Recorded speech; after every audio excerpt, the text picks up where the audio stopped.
Of the Great Hurricane of 1938. The Category 3 storm struck without warning. Hundreds of New Englanders lost their lives. NBC Connecticut's Hanrahan sat down with some local residents who say they remember it like it was yesterday.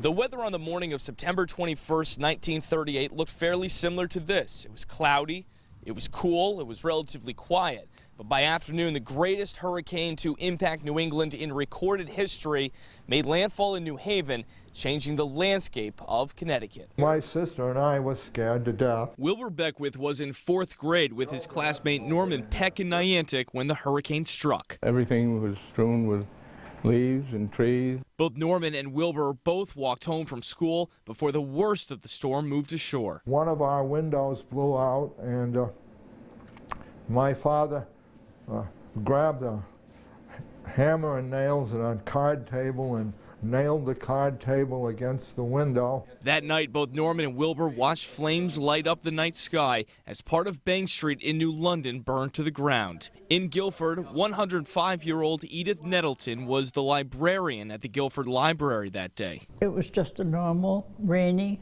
hard, wind-blowing day. So when the eye went through after that, some of the trees which had toppled over were straightened up and toppled the other way. Her sister-in-law Ruth was stranded in North Guilford for 2 weeks as a jumble of trees across every road had to be cleared by axe and handsaw. We lived on the 2nd floor just watching the big catalpa trees go across the road. A record storm surge destroyed hundreds of waterfront homes.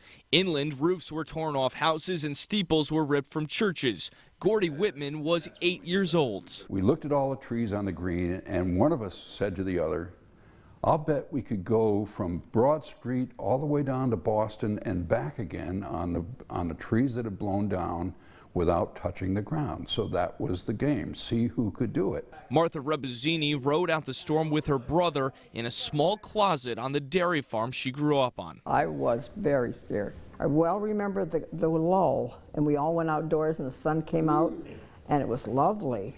And then it started to blow again, and it's true, some of the trees had gone this way and then they came back up this way. While a hurricane like the 1938 one is exceedingly rare, it's not a matter of if, but a matter of when a storm like it strikes again.